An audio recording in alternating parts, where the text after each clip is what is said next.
নমস্কার সম্মানীয় দর্শক মণ্ডলী এবং শিক্ষক সাথী।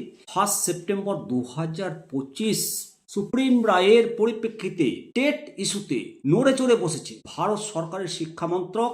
একেবারে নড়ে চড়ে বসেছে, শিক্ষকদের সম্মিলিত ভয়েস সংসদে পৌঁছেছে, তার পরিপ্রেক্ষিতে নড়ে চড়ে বসেছে। 1 সেপ্টেম্বর 2025 রায়ের পরিপ্রেক্ষিতে কেন্দ্রীয় শিক্ষা মন্ত্রক রাজ্যগুলোকে নোটিশ পাঠিয়েছে। সেই নোটিশে কি করতে হবে রাজ্যগুলোকে, পুরো ডিটেলস আপডেট আপনাদের সঙ্গে আমি আলোচনা করব। আমি শিবরাম সরকার, আপনারা দেখছেন নিমতিতা দর্শন। মূলত রাজ্যগুলোকে যে নোটিশ পাঠিয়েছে তাতে রাজ্যের শিক্ষকদের খুঁটিনাটি তথ্য তলব করা হয়েছে। কেন্দ্রীয় শিক্ষা দপ্তরের পক্ষ থেকে একটি ডিও লেটার জারি করা হয়েছে। এই ডিও লেটারের মূল লক্ষ্য হলো রাজ্যের প্রাথমিক উচ্চ প্রাথমিক স্তরের শিক্ষকদের বর্তমান স্থিতি যাচাই করা, বিশেষ করে যারা টেট পাস করেছেন এবং যারা টেট পাস করেনি তাদের পৃথক পৃথক তালিকা প্রস্তুত করতে হবে। রাজ্যগুলোকে কি কি তথ্য চেয়েছে কেন্দ্র সরকার? কেন্দ্রের নির্দেশ অনুসারে রাজ্যের শিক্ষা দপ্তর, রাজ্যের প্রাথমিক শিক্ষা পর্ষদ এবং স্কুল সার্ভিস কমিশনকে 3টি নির্দিষ্ট কাঠামোর মাধ্যমে পৃথক পৃথক তথ্য প্রদান করতে হবে। এই তথ্যের যে মূল প্রক্রিয়াটা, এটি দুটি ভাগে বিভক্ত। একটা হলো প্রশাসনিক তথ্য আর দ্বিতীয়ত শিক্ষকদের ব্যক্তিগত পরিসংখ্যান তথ্য। প্রথম ধাপে রাজ্যগুলোকে তাদের শিক্ষক নিয়োগকারী সংস্থা এবং নিয়োগ বিধি সংক্রান্ত তথ্য জানাতে হবে। এর মধ্যে রয়েছে প্রাথমিক এবং উচ্চ প্রাথমিকে প্রাথমিক শিক্ষা পর্ষদ, প্রাইমারি ক্ষেত্রে আর আপার প্রাইমারির ক্ষেত্রে স্কুল সার্ভিস কমিশন। এদের দপ্তরের নাম, ঠিকানা এবং দায়িত্বপ্রাপ্ত আধিকারিকদের যোগাযোগের বিস্তারিত তথ্য জানাতে বলেছে। মূলত যোগ্যতার মাপকাঠি, প্রথম থেকে অষ্টম শ্রেণী পর্যন্ত শিক্ষকতার জন্য রাজ্যের ন্যূনতম শিক্ষকতা যোগ্য কি, বেসিক এলিজিবিলিটি ধার্য করা হয়েছিল।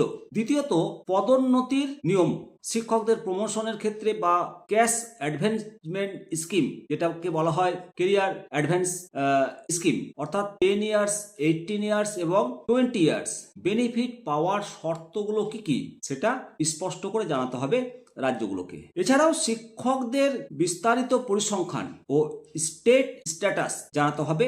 সবচেয়ে গুরুত্বপূর্ণ অংশটি হলো শিক্ষকদের ব্যক্তিগত পরিসংখ্যান। এখানে প্রথম থেকে পঞ্চম শ্রেণী এবং ষষ্ঠ থেকে অষ্টম শ্রেণী আপার প্রাইমারির ক্ষেত্রে শিক্ষকদের তথ্য আলাদাভাবে দিতে বলা হয়েছে। কেন এই তথ্যের মূল ফোকাস হলো টেট পাস ও চাকরির যোগদানের সময়কাল, বয়সসীমা। এখানে 21 বছর থেকে 60 বছর পর্যন্ত শিক্ষকদের ভাগ করে তথ্যগুলো পূরণ করতে হবে। 2011 সালের 1 জানুয়ারির আগে অর্থাৎ এনসিটির বিজ্ঞপ্তির পূর্বে কতজন শিক্ষক শিক্ষিকা চাকরিতে যোগদান করেছিলেন এবং 2011 সালের পরে কতজন শিক্ষক শিক্ষিকা যোগ দিয়েছেন তার পৃথক পৃথক হিসাব দিতে হবে। তারপর আরেকটা যে তথ্য, টেট পাসের তথ্য। 2010 সালের আগে যোগদানকারী কতজন শিক্ষক টেট পাস করেছেন এবং 2011 পরে যোগদানকারী মধ্যে কতজন টেট পাস করেছিল তার সংখ্যা দিতে হবে। এছাড়াও এমন কোন শিক্ষক আছেন কি যাদের কোনো কারণে টেট থেকে অব্যাহতি দেওয়া হয়েছে? যদি থাকে তার সংখ্যা জানাতে হবে এবং উপযুক্ত কারণ দর্শাতে বলা হয়েছে। কেন এই তথ্য সংগ্রহ করছে কেন্দ্রীয় শিক্ষা মন্ত্রক? সুপ্রিম কোর্টের যে নির্দেশ, সেই নির্দেশের পরে এটা স্পষ্ট যে আগামী দিনে শিক্ষকতার চাকরিতে টেট পাস একেবারে ম্যান্ডেটরি হিসেবে গণ্য হবে। এতদিন ধরে যারা টেট পাস না করে চাকরি করছিলেন বা যাদের নিয়োগ এনসিটির গাইডলাইন আসার আগে হয়েছিল, তাদের ক্ষেত্রে এই তথ্য সংগ্রহ অত্যন্ত তাৎপর্যপূর্ণ। কেন্দ্র সরকার একটা ডাটাবেস তৈরি করে নিশ্চিত করতে চাইছে যে দেশের সমস্ত স্কুলে নিযুক্ত শিক্ষকরা নির্দিষ্ট মানদণ্ড পূরণ করেছেন কিনা সেটা জানতে চাইছেন এবং রাজ্য সরকারকে দ্রুত এই তথ্য নির্দিষ্ট ফরম্যাটে কেন্দ্র সরকারকে পাঠাতে হবে। এই মর্মে ডিও জারি হয়েছে। অবশ্যই একটা গুরুত্বপূর্ণ পদক্ষেপ গ্রহণ করেছে কেন্দ্র সরকার, কারণ আরটিই অ্যাক্ট লাগু হওয়ার পূর্বে যাদের নিয়োগ তাদের পূর্ণ সময়ের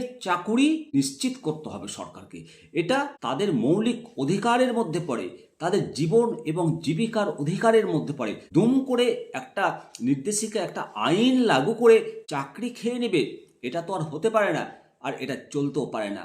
শিক্ষকদের যে আওয়াজ যন্তর মন্তরে উঠেছিল, সেই আওয়াজ শিক্ষকদেরকে জারি রাখতে হবে এবং এর থেকে সরকারকে সমস্ত শিক্ষকদের স্বার্থে একটা স্থির সিদ্ধান্ত নিয়ে সমস্ত শিক্ষককে অব্যাহতি দেবে। এটা আশা করি।